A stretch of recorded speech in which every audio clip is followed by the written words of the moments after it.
Well, I am thrilled to introduce you to Howard Cohen. Some of you may know him, but his career was as an actuary, but his um, interest has been collecting glass art and learning about glass art, and including his necklace, which is glass art. And he's done several presentations at CCBC for me, and his knowledge and his interest, he's been to these places. So he's spoken with a lot of the artists, and he knows the technique. A real joy. And Murano glass has been around for a long time. So Howard's going to give us some really good background. All up to you, Howard. Good morning, everyone. Thank you for joining us. I know you have a lot of choices for entertainment. You could be watching The View in your bedroom or your kitchen, or crank up your transistor radio to listen to WBHC. Today, I'm going to be talking about the Maestros of Murano. And as Helene said, I kind of organically reinvented myself when I started to collect glass 25 years ago. And after I retired, I continue to collect glass to this day. And fortunately, I've been to Murano a couple of times. So let me share my screen and you'll be able to see what I see. I think, Marcia, you need to make me a co-host again. Oh, you went out? Oh, sorry. I'll make Yeah. you a co-host again. Thank you. You're welcome.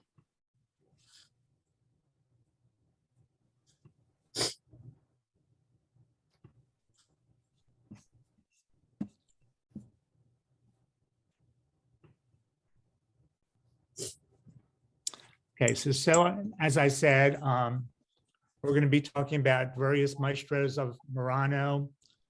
I've got a new computer and I have not figured out how to turn off closed captions. So do your best to ignore what's going on in the bottom of my screen if you can. It's going to be in multiple sections. As Helene said, first we're going to talk about the history of glass making, and in particular, the role of Murano in the history of glass. And then these four contemporary maestros. There's someone living in Baltimore that I'm going to talk about that isn't on this list right now. And my apologies for making this so macho. Unfortunately, that's kind of is in fact the history of glass making in Murano. But if you're interested in jewelry, here's a wonderful piece of my wife's jewelry. There's a lecture that's not quite ready yet, but my friend, Dr. Hirsch, Jeannie Hirsch at MICA, is preparing a lecture for context travel, CONTEXT, that will include a lot of the women jewelry artists. And she's also talking about where to buy and how to buy jewelry in Murano if you're interested or curious. Peggy Guggenheim decided to live the rest of her life in Venice. Just going to change this view. She said, after your first visit, you're destined to return at every possible chance. Every hour of the day is a miracle of light. In summer, with daybreak, the rising sun produces such a tender magic on the water that it nearly breaks one's heart. As the hours progress, the light becomes more and more violent until it envelops the city with a diamond-like haze. Then it commences slowly to sink into the magic sunset. Her words.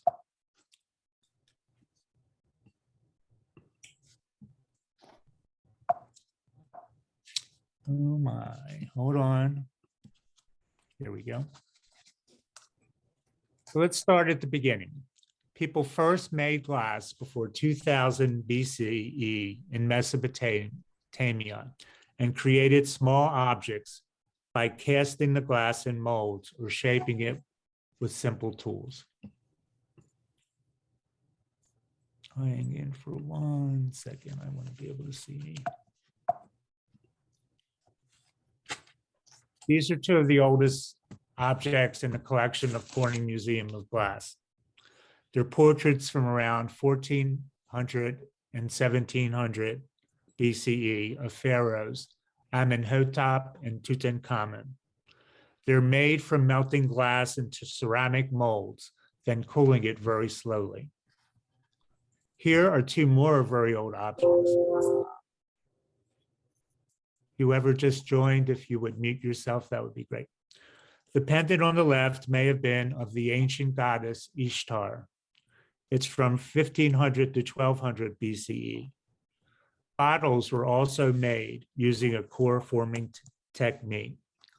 This looks like a big bottle. It's only 4 5/8 inches high. These methods to make glass were very laborious. Consequently, and also glass was like semi-precious jewels. Only the upper classes possessed it. In this case, glass was so precious that it was used to decorate the golden throne chair of King Tut. And if you want to guess where this chair is, it's in the British Museum in London. The invention of glass blowing was a revolutionary technological innovation. It occurred near Jerusalem in the 1st century BCE. Ennion made these objects and was the first person to actually sign his or her name to the glass objects.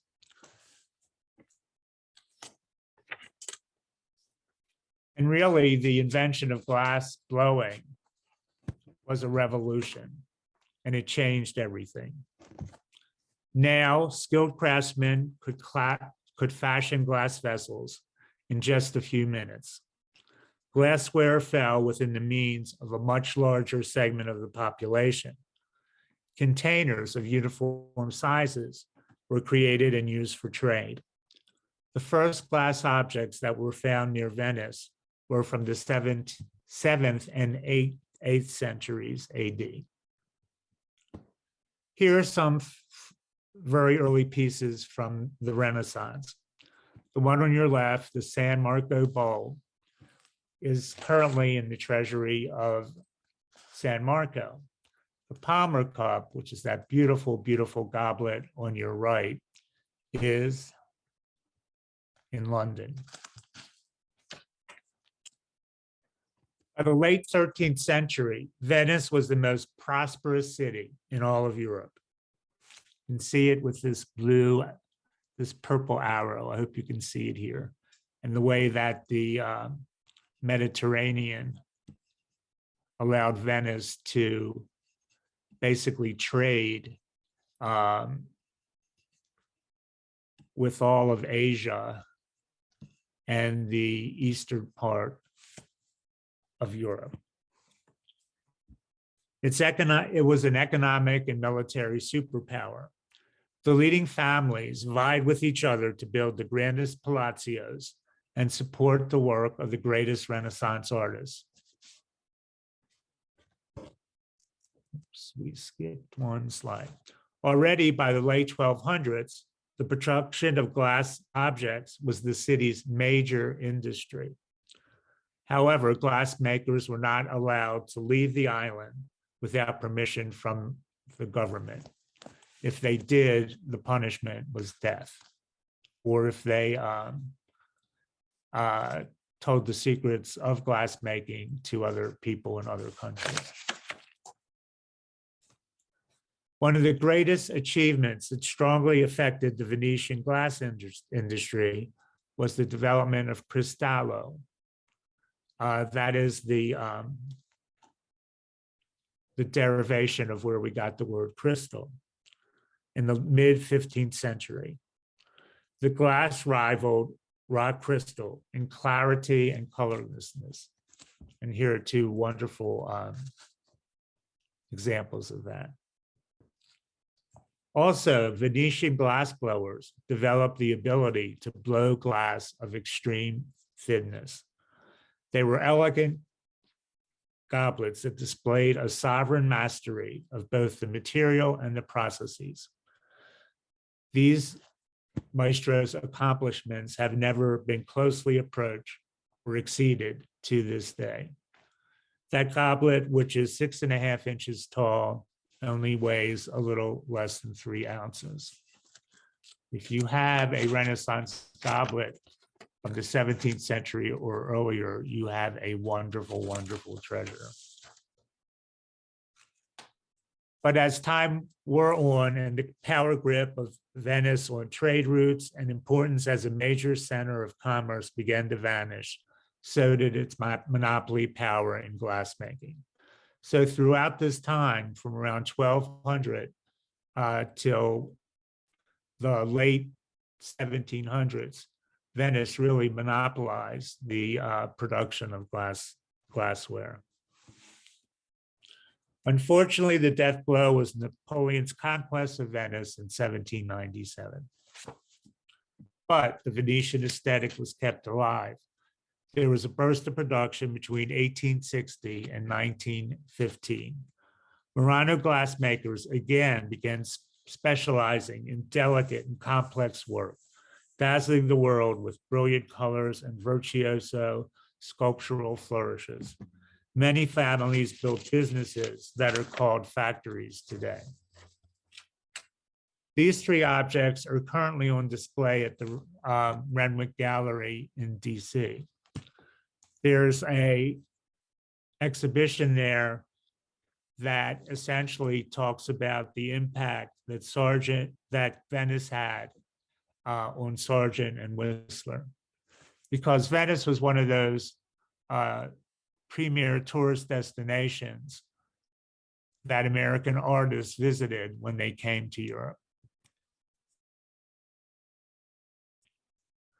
If you're curious, there's a really interesting video on that subject that I don't really have time to play, but I would definitely recommend it to anyone. So let's take a deep breath, choose your method of going to Venice, and now we're going to travel to the small island of Murano. Here's a picture that the jewelry artist that made Barb's necklace showed at a talk she gave. This is what Murano looked like when Italy was locked down for COVID. So enough of the bad stuff. Let's start talking about the great stuff. So the first maestro I'd like to talk about is Lucio Babacco. He does flame working, and it's also called lamp working. I want to show you the next picture.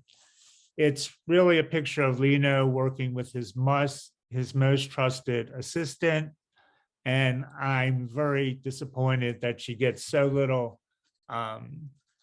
attention and play because she's just wonderful.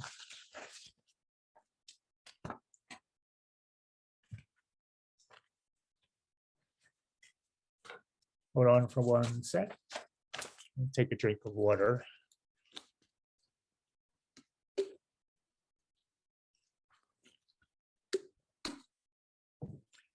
These are pictures from Lucio's Facebook page that he posted just a few weeks ago. I think it was 3 weeks ago.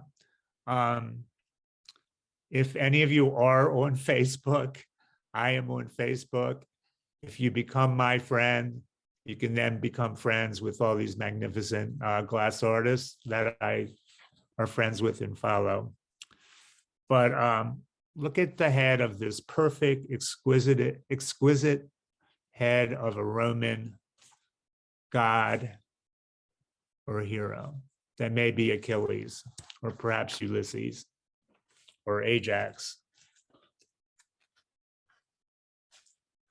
Lucio uses the same you see in the middle of the picture to heat the glass rods that you also see in these pictures, and essentially melt the glass and paint with glass as he, puts more and more material and bends and twists it where he wants it to go.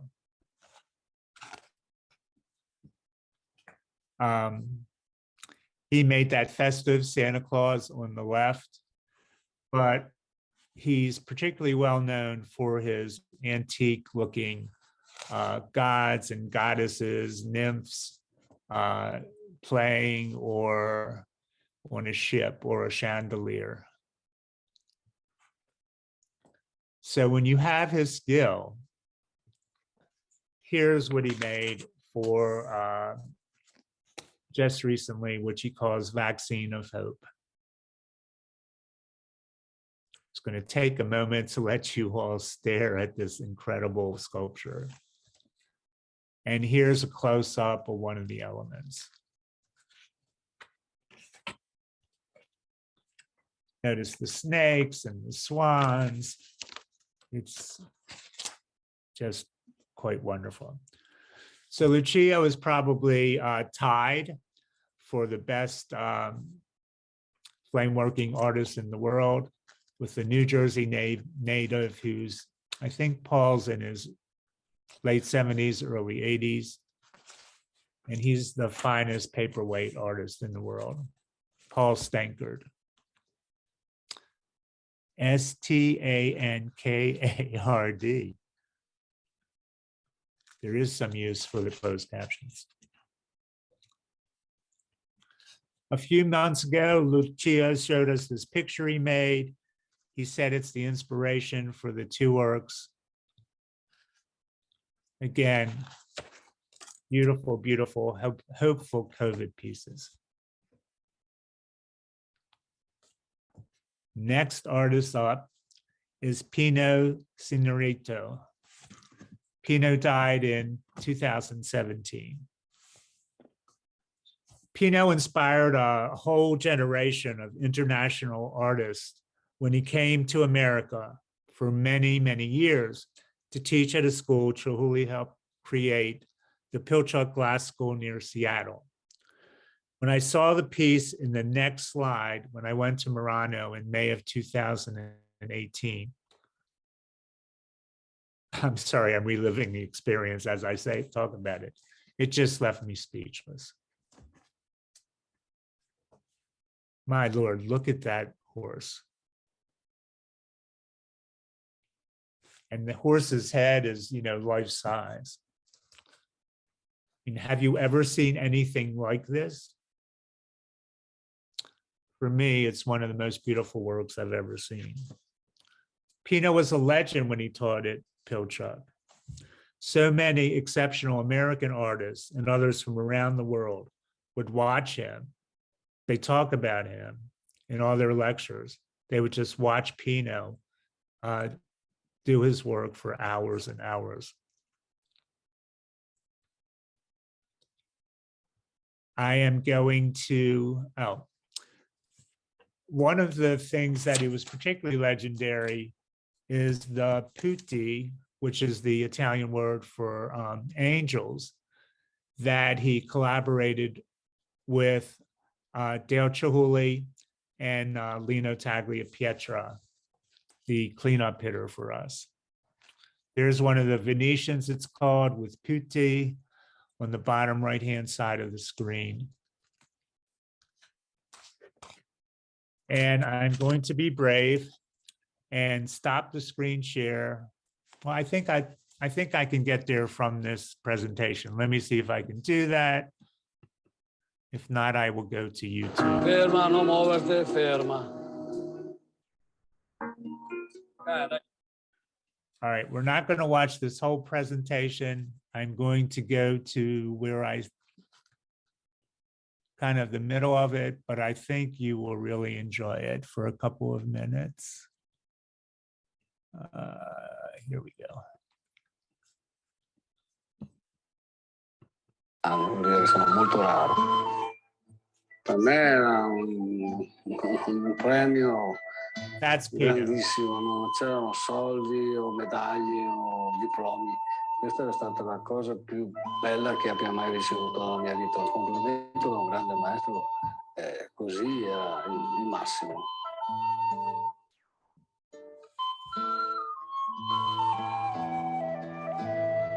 Did you see what just happened? That man in about 30 seconds just pulled a whole dragon's tail. Beh, è un'unione, no? Il cervello trasmette quello che le mani devono fare e le mani devono accontentare quello che vuole il cervello. Perciò è una collaborazione, non si può stare senza il cervello e avere solo le mani. Ma devi avere il cervello, soprattutto il cervello è quello che ti dà le direzioni. Poi c'è il cuore è un altro cervello, molto delicato. Ferma, non muoverti, ferma. Sorry. Click somewhere and I Nel didn't think tempo it was gonna do sicuramente diventare un bravo maestro. Così era il massimo. Stare senza il cervello e avere solo le mani. Ma devi avere il cervello, soprattutto il cervello è quello che ti dà le direzioni. Poi c'è il cuore è un altro cervello, molto delicato.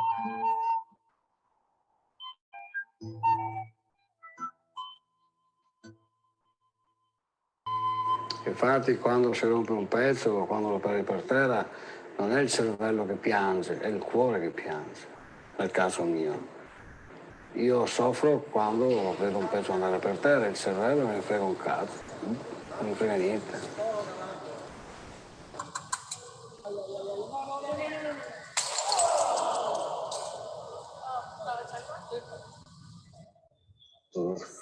La voglia di reagire e dire no, caspita, non deve essere così, devo rifarlo, devo riparare è anche una cosa molto che mi stimola perché ricostruire mi sento un po' come un chirurgo, no? Un dottore che fa un'operazione, quando il pezzo è rotto io devo aggiustarlo, è come mettere a posto una gamba a una persona o un braccio che si è rotto. Con la stessa professionalità, con la stessa emozione.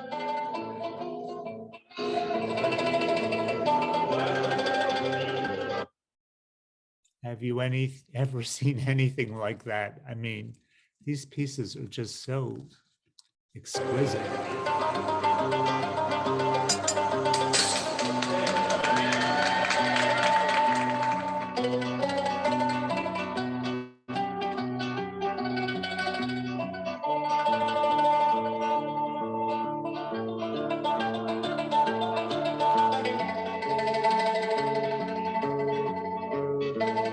Poi descrivere tutti i miei pezzi, dire cosa ho fatto, cosa non ho fatto è molto lungo. Cosa che mi piace, comunque mi piace cominciare con il vetro. Non è che ho preferenze per certi pezzi, sì o no.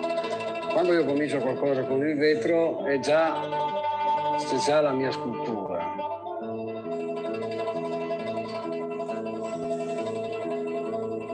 Beh, non c'è passione, non c'è, sono nato, io sono fatto di vetro. Io mangio, bevo, vivo di vetro.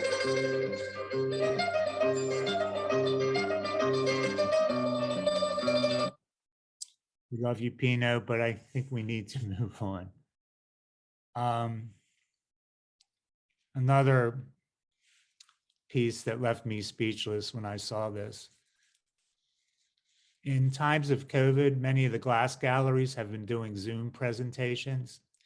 And this was a Zoom presentation of a gallery in Toronto that was done of works of Dale Chihuly. And I saw that whole Pinot video. I'm not sure these were the birds that he was making, but they look very much like that last bird that we saw.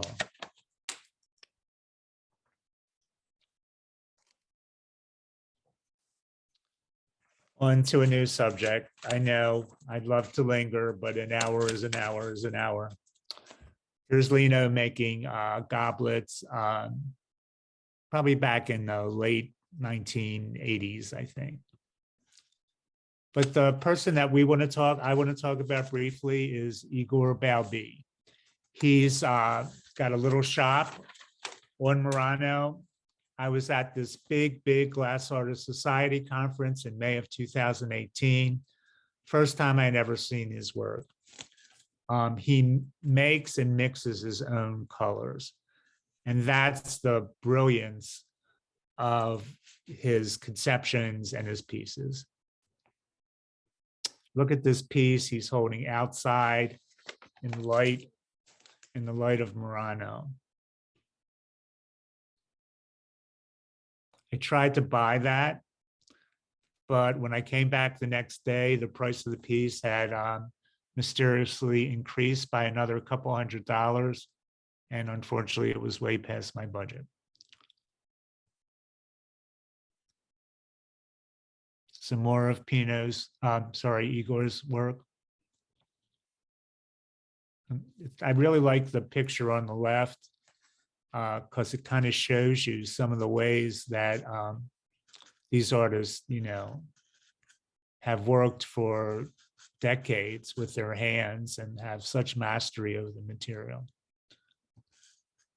And look at this. Again, is this not scrumptious? Oh my Lord. It's the phoenix on top of this goblet and these gorgeous, gorgeous mixture of gold and these rich cream colors. Oh, magnifique. From Venice, I'm going to move to Baltimore very quickly. In our midst is Gianni Toso. Toso is descended from a long and distinguished line of Maranese glassblowers. He was a renowned maestro in Venice during the 1960s, and in the 70s, he was one of the first to share his immense knowledge of glassmaking. He began working at the furnace at the age of 9. This is one of his award-winning pieces. At 23, he opened the factories and opened his own small studio. And then a year later, he opened a studio in the Jewish ghetto of Venice. His break came in 1969. 1969 was the year I graduated from college. And Toso is probably a little bit younger than I am, if I'm doing the math correctly. But this is the piece that depicted the leaders of the Catholic Franciscan priests battling the Hasidic Jews. Why he made a piece that was a battle, I don't know. I think that was a little bit out there.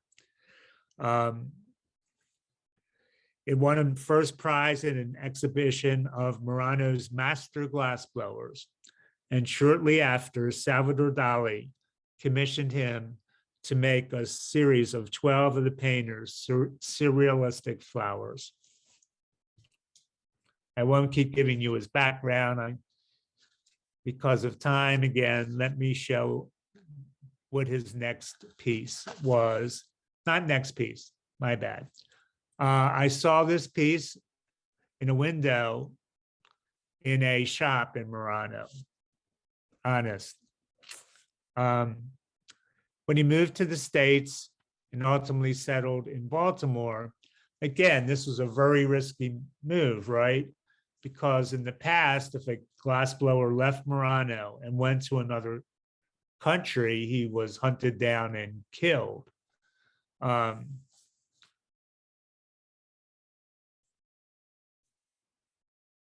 But the symposium he went to in Zurich before he came to the United States really changed his attitude.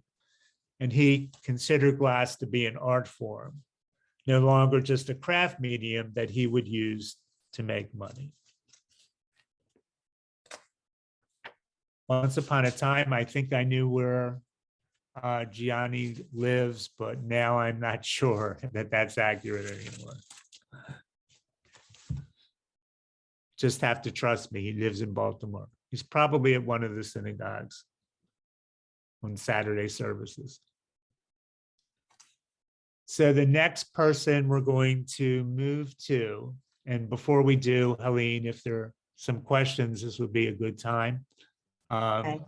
We had one question, and I've been writing some questions. One wanted to know how the ancient glass was preserved, because they're so, I mean, they're,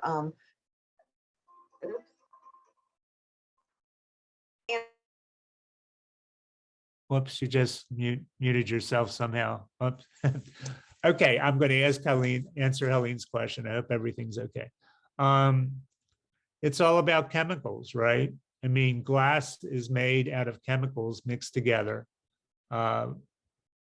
Sand, often, or the chemicals that are in sand are used. It's colored by chemicals. So if you mix gold into the mixture, you get Chihuli's like bubblegum pink color, and it doesn't tarnish, right? It's not like, it does tarnish, it can tarnish in some cases. It breaks very easily, unlike metal, but it just doesn't weather by like metal does. so preserving it, I mean, if you drop it, that's the end of it. I mean, you know, so Yeah. it's got to be if it's BCE, it's got to be over 2,000 years or more, and it's amazing. Your glass pieces will last longer than most of the generations of your family, the future generations of your family. Wow, that's amazing. And I had you started to answer it about how color's created in glass. It's different chemicals that have color. Yeah, it's not the chemicals themselves, it's just the mixture of the chemicals that creates a color, right? Okay, and mixtures with the sand and glass. The base material. Right, okay.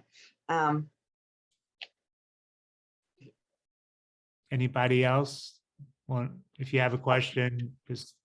I have another question. Do many of these artists make drawings before they start to work in glass, or they just have it in their heads and kind of know how to put it together? I got to tell you, I don't know some of the people I'm talking about that intimately. I believe, like Lucio, did you see that beautiful drawing he made of the ship and the people on the ship? He does drawings. I don't think, I think they experiment, quite frankly, and they've got, so many years of knowledge that they know, kind of what they're trying to achieve. If we were looking at American artists who I know fairly well, many of them do drawings. I think they're trained in different ways. You know what I mean? An American artist is more likely to go to some art school before he or she gets involved in glasswork. So they have, knowledge of how to draw and sculpt and perhaps do ceramics. Whereas the Italians came up from just young ages, as boys or girls, working in fact in a setting where they're helping another master do something until they develop their own skills. And the other thing that I noticed was balance, so they can stand up. I mean, I'm looking at the chess pieces or some of the glasses and how they balance it and make it so that it doesn't tilt or whatever. It's amazing. Hold your breath. Wait till you see the work of Lino Tagliapietra, and we can talk about balance again, because I don't understand how they do it. Okay. I wish I did. I'm supposed to be this analytical person, but darn if I know. All right. So I looked at those chess pieces and I was figuring, they're so tall, and how can they stand up? They're not glued to the. Well, they're not really that huge. Oh, you know what I mean? They're probably, how much is that? 5.5 or so inches, maybe 6. But even those tall, thin glasses with the pieces on the side, whatever, it was amazing to me that the weight of figuring out the weight so that it balanced and the flatness at the bottom. Anyway. Yeah. So what I'm going to do is stop the share for a second and just go to my Lino Tagliapietra presentation. So bear with me. I think I need to stop share. Where are you, Lino? 5, Is that right? Hang with me. Hello.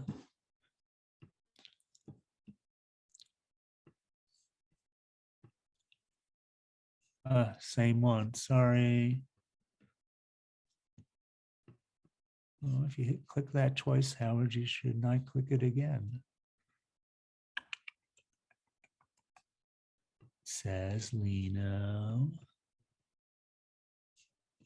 Why is that happening? I'm confused. Sorry. I stopped the share. I put on share screen.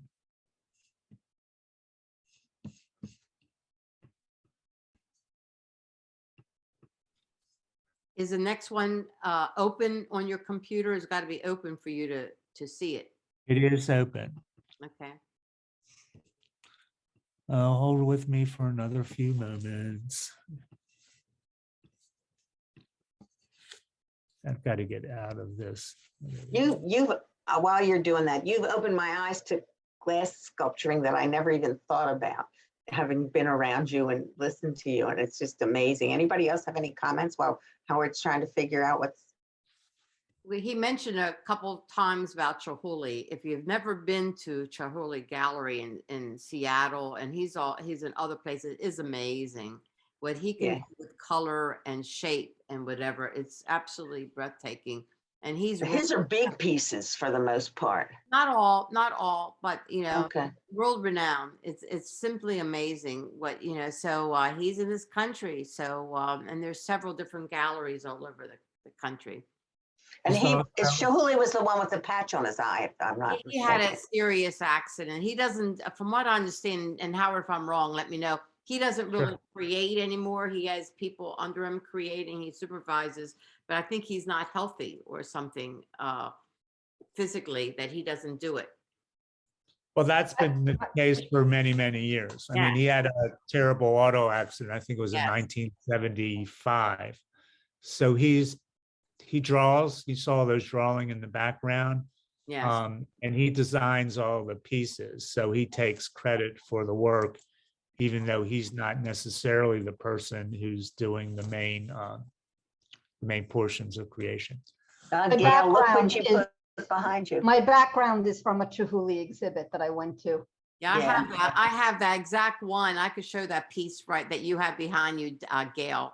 That's the one that's on the I have one on the ceiling. You can look and see the light shining from the ceiling with the colors. It was beautiful. Can you find your PowerPoint? We lost Howard. Wait a minute. Is plan B? Yeah. No, I'm good. I just read out to show you my poster from the BMA show in 1996 that I went to the BMA and said, hey, do you have any more posters? And they said, yes. And I bought this. A few months later, I bought the last 10 of them. If anybody really wants a big Chihuly poster, I am the person to call. Beautiful stuff. You may have it for free. Wow. If you have a place to hang it, that's the next question. It's true. It's big. It's very big. So are you seeing my screen? Yes. Yes. Lino right. Tagliapietra, I guess. Let's do it.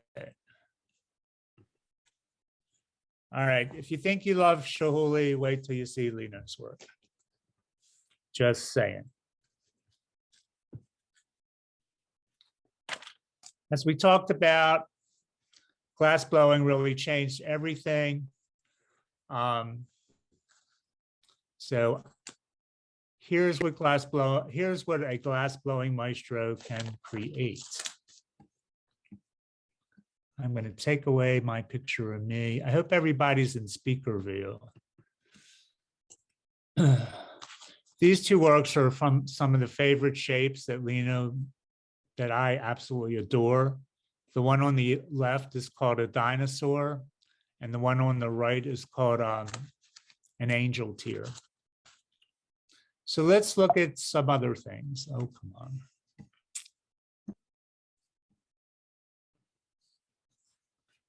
So when you look at glass art, these are works from Lino's studio. here are some of the things that you can consider when comparing pieces and talking about the work. And this dinosaur installation by Lino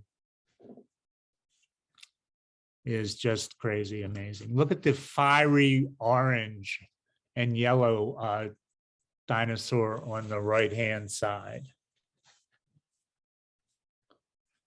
And when you know it's called a dinosaur, I personally can almost imagine a brontosaurus stretching in the sun after eating one of those yummy berries on the top of a tree. Here's a work that's very different. It's a Czech work by Pavel Halava. It's made from colored glass that's really extremely highly polished, and then it's glued together. Here's a variety of work by Czech, American, Italian artists. The bottom left is the work of Lucio. Top right is Trujillo, which kind of leaves the middle for Lino. That's his lane. I'm a lucky guy. This world I live in after I retired in particular is just so inspirational, and don't have all the words. But fortunately, I've seen Lino and his work in all these places in the last 5 years. The world of Zoom has brought the talks that occurred in 2020 to 2022. I even was really fortunate to see an exhibition of Lino's work right before the pandemic in New York at a gallery named Teller. And when things finally got a little better, I went to a Broadway play and they had another exhibition of Lino's work.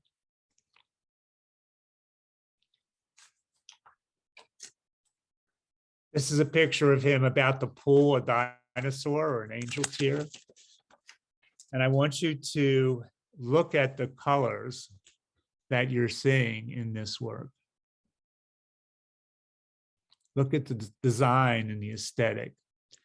And the interesting part, I don't know if you can see my arrow, I hope you can, but as he pulls the neck of this piece, it literally pulls the colors as it's designed on the body into the neck. And Lino mixes his own colors also, and he takes them wherever he goes. So the main constituency of Italian glass art is the use of Cohen and Marini. The Cohens are on your right, Marini on your left. Generally, to create the Marini, you first pull a Cohen. And here's Lino starting to pull a Cohen. They literally, it's just amazing. They literally grab the glass and pull it for about 20 feet and then cut it into sections to create the Cohen, and then cut it even further into these little kind of roundish pieces to create the Marini.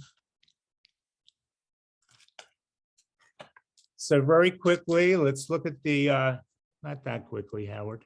Let's look at the this installation of dinosaurs I saw at Lino's studio in Murano.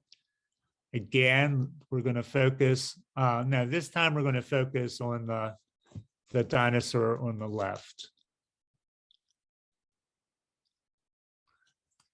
And I think in this close-up, you can see, particularly in the dark portion towards the back of the view of the dinosaur, towards your left a little bit, you can see kind of a single Cohen that was pulled all the way up.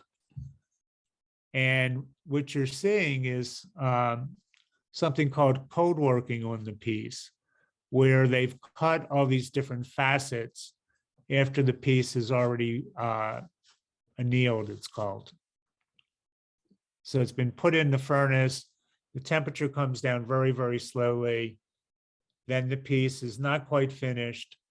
Instead, the artist either himself, themselves, if you will, does it, or they take it to another studio to do the what they call the cold work. So what is Lino's background? He started working in glass at the age of 11 in his grandfather's studio. But the event that we're going to focus on is when he came to the United States at the age of 45 to teach at the Pilchuck Glass School. He didn't hardly speak English. He was really just shocked by the way that Americans at that time were trying to blow class with material that didn't really work for it, as well as the Italian material and inadequate tools. When he did come to America, and he kept going year after year after year, I mean, he now lives in Seattle half of the year. He was really disdained by a large segment of the Italian glassmaking population because of the, centuries and centuries old tradition of holding the secret so tightly. And the American artist Richard Marquess recalls, he says this of Lino: for the very first time, there was someone who could actually make things perfectly and easily. So I realize we're kind of running a little bit out of time, but let me show you some more of Lino's work, and then if people want to hang in, we can look at this video that's on YouTube and Netflix, and is just wonderful because you'll actually see Lino working, and in addition, learn more about his background and his impact on the world of glass. But I'm going to skip it. Here's Lino working in '79. Lino at the Heller Gallery at the opening that I didn't attend in 2019. Any guesses for how old Lino was in this picture? Do I hear anybody guessing 85? That's how old Lino was when he came to this exhibition.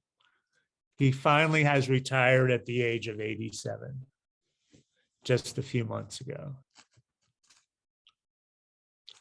Here's a close-up of the piece that I showed you before.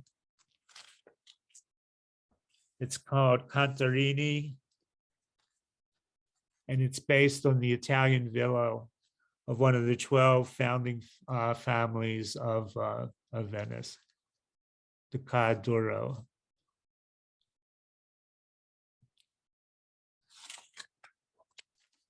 I love this piece. It was one of the objects that was featured in the Heller exhibition. And I don't remember which one. I think it was the second one that I went to. So I'm going to relive for a moment with you the experience that I had when I first visited Lino's gallery in Seattle. This is my second visit there. But I, again, was speechless and in a state of ecstasy for most of the time that I spent there. Because I had never seen, I saw his work in these art fairs in Chicago, but always in, spaces that were confined. And when I saw his work in this warehouse space, I just thought it was incredible. And that was the first time that I ever talked to Lino, primarily because my wife and a friend, I wouldn't let them leave for about 75 minutes.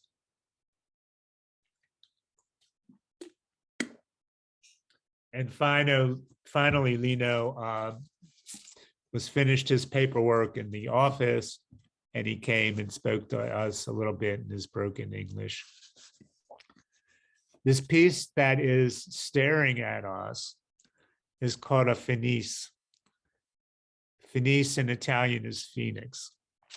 So you can see the fiery orange tail of the phoenix, cooling to yellow and ultimately to blue as it ascends to the heavens.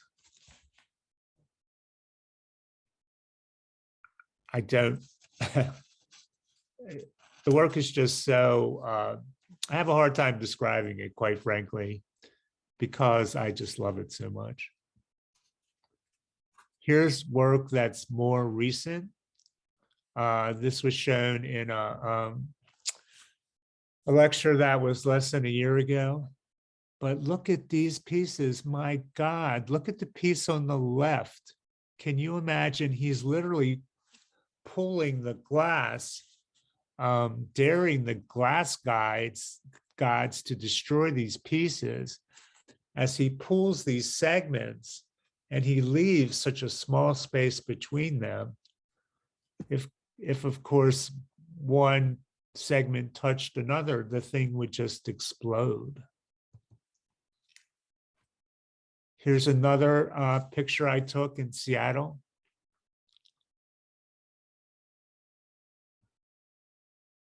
And we were so lucky. One of my daughters helped in a school system in Kent, Washington, near Seattle. Jesse's a childhood educator who ultimately got her master's degree in social work. My other daughter was applying for residencies in Seattle. And I just took these folks to this exhibition, and I love this work. These are called Venice panels. The color red is really what signifies Venice for Lino. And you can see this piece on the left, kind of the canal meandering through the city. This piece on that's closest to me, next to my right arm, I think that is. And the piece that's right next to my head is one of my favorite works I've ever seen. And a couple years later, I met the collector who was on our trip, who bought that piece. I love it. And his work started to become freer and freer and freer. He started using firecracker marini, it's called, to create these two pieces.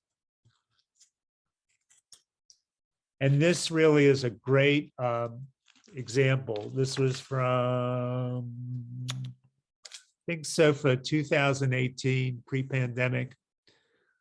These pieces were only created maybe a year apart.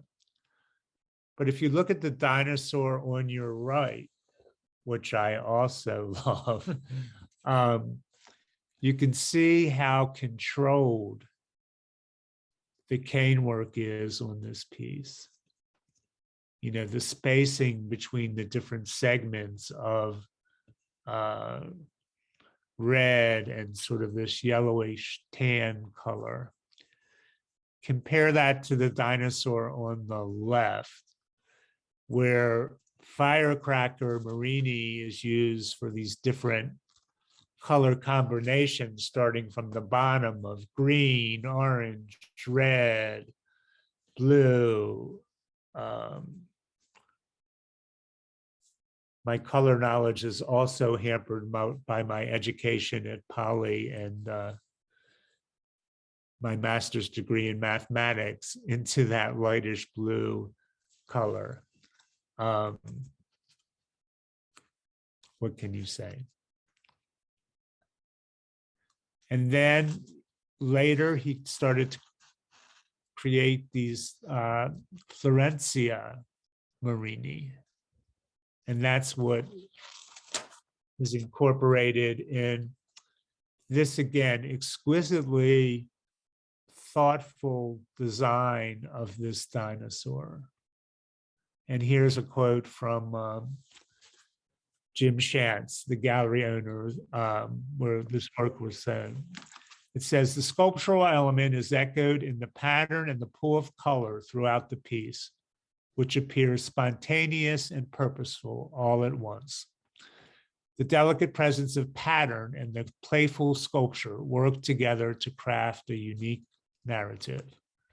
Tale Pietra is careful not to let any one element of his works to overpower, and each piece is a careful balance between elements. So let me show you maybe one or two more slides.